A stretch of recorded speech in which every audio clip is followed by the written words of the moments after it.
Donc, deuxième vidéo sur le lestage, parce que c'est pareil, énormément de questions sur le et de problèmes sur le fil boué, et énormément, et ça se rejoint, de questions et de problèmes sur le lestage. Donc le lestage, une règle veut que à peu près il y ait 1 kg pour 10 kg de masse corporelle, c'est-à-dire que pour une personne qui pèse 70 kg, on aurait tendance à mettre 7 kg de lestage. Alors c'est à la fois vrai et pas vrai, puisque ce lestage va varier en fonction des profondeurs qu'on va vouloir atteindre et en fonction aussi de l'épaisseur de sa combinaison. Plus une combinaison est épaisse, plus on va flotter, et plus on va devoir aller profond, moins on va devoir se lester. Donc généralement les chasseurs lambda chassant entre une profondeur de 0 à 10 voire 15 mètres ont besoin de se lester, voilà, sur une 5 mm, de se lester sur 1 kg pour 10 kg, voire même un tout petit peu plus.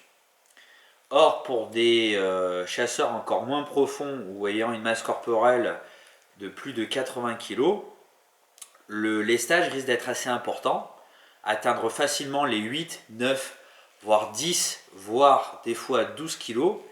Et le fait est que les lombaires ne peuvent accepter autant de charges.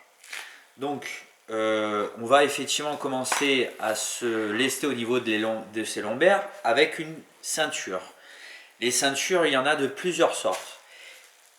Une majorité de chasseurs va préférer des ceintures en caoutchouc ou latex, enfin une matière plutôt caoutchouteuse et plastique, et une boucle qu'on appelle une boucle dite marseillaise, c'est-à-dire une boucle en inox. Ça offre à la fois une énorme résistance, une énorme solidité, mais aussi et surtout le fait de pouvoir s'en séparer, l'enlever très facilement. Lorsqu'on a un souci, le chasseur ou le plongeur, mais le chasseur, doit pouvoir, par exemple, quand on est autour de sa taille, doit pouvoir s'en défaire rapidement s'il y a une crampe, un début mais ce qui est déjà trop tard pour la plupart du temps, un début de syncope, etc. Donc le chasseur doit pouvoir la libérer facilement et par son propre poids, la ceinture va tomber. Une petite astuce à ce sujet, il va falloir toujours chercher à ce que la sangle à enlever, la lanière de sangle de la ceinture enlevée, soit dans la main opposée de celle qui tient le fusil. Ainsi, généralement, on va devoir la mettre à l'opposé de sa ceinture qu'on met sur son jean, etc. Un droitier va généralement mettre la lanière à droite. Or, sur une ceinture de chasse ou de plongée, il va falloir l'inverser. C'est-à-dire, moi qui suis droitier, la lanière se situe à gauche. Parce que quand j'aurai l'arbalète dans la main droite, s'il m'arrive le moindre souci, ce n'est qu'avec la main gauche qui est libre que je vais pouvoir me libérer la ceinture. Donc préférez une ceinture avec une lanière en caoutchouc, puisque celle-là va faire en sorte que les plombs ne bougent pas, donc ça va vous apporter une plus grande stabilité et moins de mouvance, de mouvement du lestage et des poids sur la ceinture et sur vous-même, ce qui est très pénible et ce qui va vous gâcher votre pratique. Donc matière de la ceinture en plastique ou en caoutchouc, et préférez une boucle en inox dite marseillaise. Bon. Alors vous voyez que sur la ceinture, il y a énormément d'éléments. Vous allez avoir, bien sûr, la ceinture, les plombs, et il y a ce qui s'appelle donc une boucle de ceinture. La boucle de ceinture, on peut la choisir en plastique, en inox, etc. Plastique, ça offre légèreté et sobriété. L'inox est bien sûr plus solide, mais est brillante et un peu plus lourde. Bon. Alors, ce montage, pourquoi ? En référence donc à la première vidéo sur le lestage et sur la ligne de bouée, on se souvient que j'ai mis donc un grand mousqueton nylon.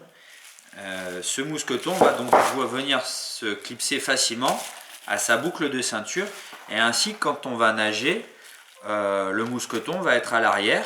Le plomb de 1 kg, même s'il bouge un tout petit peu, il va rester généralement derrière sur les reins. Ça ne va pas offrir un inconfort phénoménal, voire même pas du tout, on va à peine le sentir. Et donc au moment où on arrive sur le spot que l'on veut, où l'on veut chasser, on a juste à déclipser le nylon et donc larguer son lestage de bouée. Et voilà, le tour est joué, c'est fini. Et on va pouvoir après le reprendre, le reclipser, etc. Il peut se fixer à l'arrière ou sur le côté, encore une fois, c'est suivant la personne.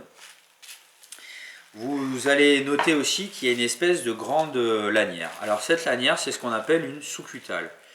Des sous-cutales toutes fabriquées, prêtes à l'emploi, il en existe dans le commerce, en caoutchouc, etc. Mais je trouve le coût assez élevé pour une simple lanière de caoutchouc. Donc j'ai fait une petite astuce encore, c'est simplement ce qui s'appelle une sangle de déménageur, donc qui tient une charge conséquente, et une sangle de déménageur dite imputrescible, donc qui ne va pas pouvoir se pourrir à l'eau, et ça fait 10 ans que je l'utilise. Voilà, donc à part une usure à l'entrejambe, elle ne s'est pas du tout, vous voyez, elle s'est pas du tout disloquée ou quoi que ce soit. Et au bout de cette sous-cutale, donc simplement un anneau en nylon avec une sleeve. Et donc quand je vais mettre ma ceinture marseillaise autour de moi, je vais prendre ma sous-cutale à l'entrejambe, venir dans l'aiguille et fermer ma marseillaise. Et ainsi, cette sous-cutale qui passe à l'entrejambe va faire en sorte que ma ceinture ne puisse pas remonter sur mes hanches. Voilà. Donc c'est une petite astuce qui vaut 3 francs 6 sous et qui est bien, ma foi, bien commode et bien pratique. Donc on va l'enlever et voilà, au moment si on doit la larguer aussi en urgence, il suffit de dégrafer et hop, elle va s'en aller avec la ceinture, il n'y a aucun problème, tout se détache. Au-dessus de ma boucle de ceinture, j'ai fait dépasser une petite cordelette qui finit avec une grande boucle, une boucle assez large. C'est de la dynéma noire de 2 mm, donc quelque chose de résistant. Et donc moi qui ai besoin de me lester lourdement, et quand on commence une chasse, de toute façon, quand on part du bord, on a besoin de se lester assez lourdement puisqu'on va chasser dans peu d'eau, j'ai mon baudrier. À ce baudrier, donc vous voyez qu'il y a aussi une petite cordelette avec un mousqueton nylon.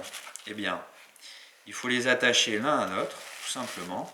Et encore une fois, je vais fermer ma marseillaise avec ma boucle de sous-cutale et voilà, le tour est joué. Donc on a un ensemble qui fait 10 ou 11 kg et rien ne bouge puisque le baudrier est attaché à ma marseillaise et que ma marseillaise est attachée à ma sous-cutale. Ainsi, aucun des éléments de mon lestage ne peut bouger sur mon corps, ni la ceinture sur mes hanches, ni le baudrier sur mon dos et qui pourrait venir taper dans ma nuque. Et le fait est qu'en plus, lorsque j'ai besoin de tout dégrafer, voilà, tout s'enlève facilement et le baudrier, il y a juste à le déclipser par devant. Alors ça, c'est quand je chasse dans peu d'eau que j'ai besoin d'un lestage assez important. Et lorsqu'on veut chasser plus profondément, et bien encore une fois, on a créé un système qui est modulable, c'est-à-dire que je n'ai qu'à déclipser mon baudrier de ma ceinture et ainsi il ne me reste que ma ceinture lorsque je veux faire des profondeurs plus importantes.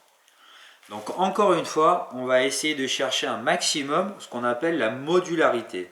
C'est-à-dire qu'avec un seul élément ou plusieurs éléments, on va pouvoir bouger en permanence sur sa pratique, sur son lestage.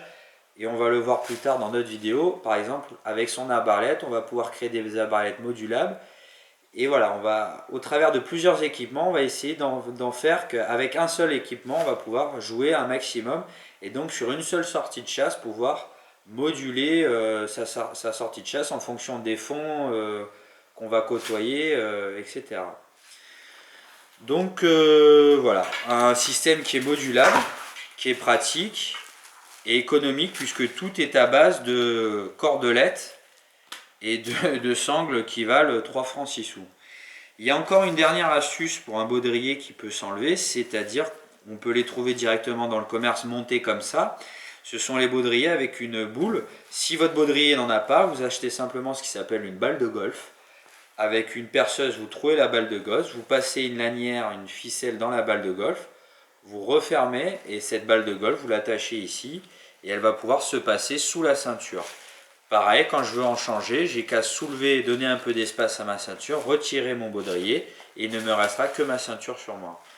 Moi qui avais ma boucle de ceinture à l'arrière, ça m'aurait gêné, mais quelqu'un qui met sa boucle de ceinture sur le côté peut tout à fait donc prendre cette astuce de la balle de golf ou d'une balle flottante pour pouvoir glisser cette balle derrière sa ceinture et ainsi bloquer son baudrier contre sa ceinture.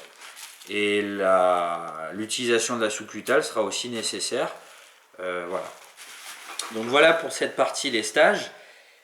Essayez de faire des systèmes pratiques pour vous, pour votre pratique, et économiques si possible, et surtout, encore une fois, modulable. C'est ce qui va vous permettre, dans une sortie, de pouvoir toucher à énormément de chasses différentes, de façons de chasser différentes, énormément de fonds, de profondeurs différentes, alors qu'on n'a qu'un seul équipement. Voilà. Merci.